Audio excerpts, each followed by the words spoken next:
Good morning. I'm just a woman of so many talents. How's she doing that, you wonder? How is she gliding so effortlessly? Oh, like a little doll. Today we're going to cast stones in place. So it's basically the same as sand casting, but we are going to put stones in the cavity in the sand and pour the metal on top of them. When I first started my jewellery making journey, before I had learned how to set stones, I used cast in place all the time. It's a fun technique. You can get some really cool results. You might break your stones, you might not. Don't do this process with a load of stones that you really care about. They belong to your client.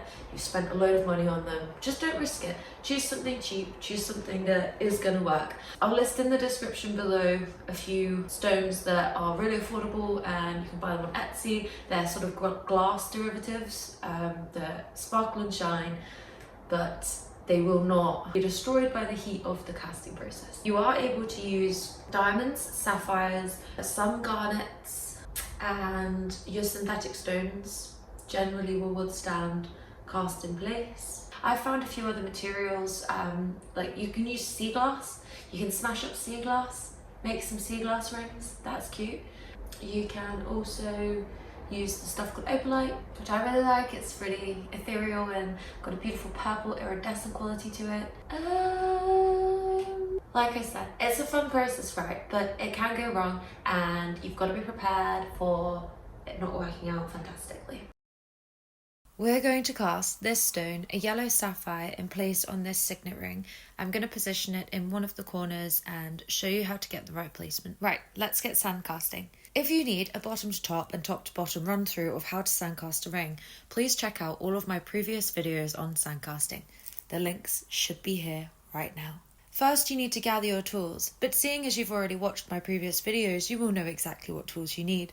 So, set out your sand casting canisters. Distinguish the inner side from the outer side and pack the inner side with Delft clay sand until there is a gentle mound, sort of like a mushroom top, above the canister. Once you have formed your mushroom, grab your hammer and whacker the mushroom flat, compacting the sand. It's a good idea to also check the bottom of the canister too at this stage for any gaps or holes, because if you find them, you need to whacker some more. Next, use your steel rule to scrape the top of the sand, leaving a perfectly even layer of Delft clay. Then, cover the surface of Delft clay with a thin, that's thinner than the thin blue line, which after the last 20 years of austerity in the UK is extremely thin, layer of talcum powder or baby powder. This layer prevents the two sides of the canister from sticking together. The next step is to press your wax carving or object you're casting into the sand. Please press it in approximately halfway down, and you may use a flat object like a book or hammering block to help you evenly apply pressure. For good measure, I like to add some extra talcum powder after I've pressed the wax in, just to ensure a perfect cast. Then you want to line up the inner and outer sections of the canisters and push them together. Next, begin to pack the sand into the other side of the canister, taking care to ensure that the sand goes all the way around your piece. And then once you have formed another mushroom mound on top of your canister, you know what to do.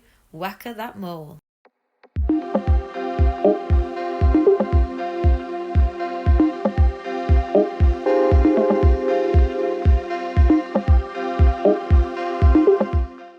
Now you need to separate the two sides of your canister. Remember to avoid twisting the canister apart, but rather pull them in completely opposite directions so that you don't deform the cavity we are creating. Grab your scalpel. Sorry, let me rephrase that. Gently pick up your scalpel, avoiding the super sharp and pointy end. Then delicately press the tip of the blade into the side of the wax and start to ease the wax out of the sand. You may need to repeat this all the way around if the wax is in there quite snugly. Just like mine was, that one really didn't want to come out. I'm now using the paintbrush to brush away any super loose bits of sand, because this can get in the way of the flow of metal and stop your casting in its tracks. The time has come to add the gemstone. I've always used some kind of Vaseline, lip balm or moisturizer to help keep my stone in place. Not everyone does this. Some people simply just push their stones into the sand and hope for the best, but I like to have a bit of control about where my stone is going to end up. What I'm using today is some free hand cream from the nail salon that I had lying about. It doesn't have to be something specific, just something a little bit sticky. Pop a small amount onto a cloth or a kitchen towel, and using your tweezers, dip the table of your gemstone into the moisturizer. The table is the flat top bit. Next, I need you to use your imagination and travel forward in time to imagine what your piece will look like as a positive, not negative 3D object. Using this mental map that you now have in your head, you can decide where you would like to adhere your stone. Using tweezers, place the table of the stone flat against the wall of the sandcasting.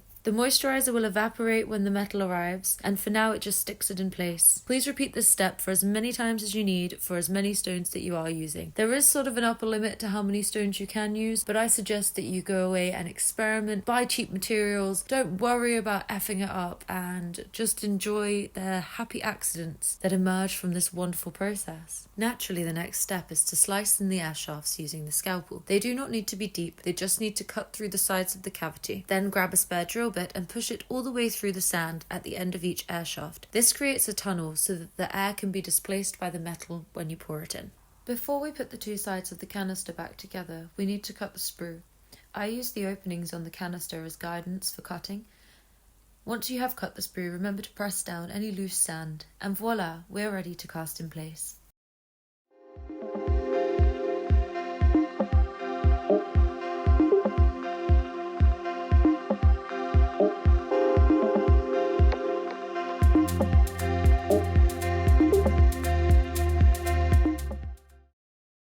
We are now at the casting station. The first thing to do is to weigh your wax piece and calculate how much metal you need. The calculation for silver is times 10 plus 2. I always add another gram or two for good measure. This piece, for instance, weighs 0.95 grams. Therefore, we will times it by 10 to get 9.5 grams, and plus 2, 11.5 grams of silver. So, in the crucible, I have approximately 12 grams of silver, half a gram extra just for the good luck, and I've also got some powdered borax in there. Heat up your metal until it's a beautiful silver puddle that you can see your reflection in. Once you have a silver puddle, please count down from 30 to ensure the metal is super duper hot before you pour. If all the stars have aligned, then your stone will be perfectly and beautifully cast in place.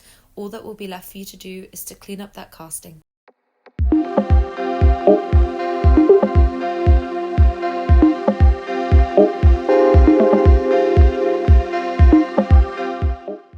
I have run out of both time and patience to finish this ring entirely today. I have a few errands I need to run, so I'm away. But look, we have cast that little stone in place.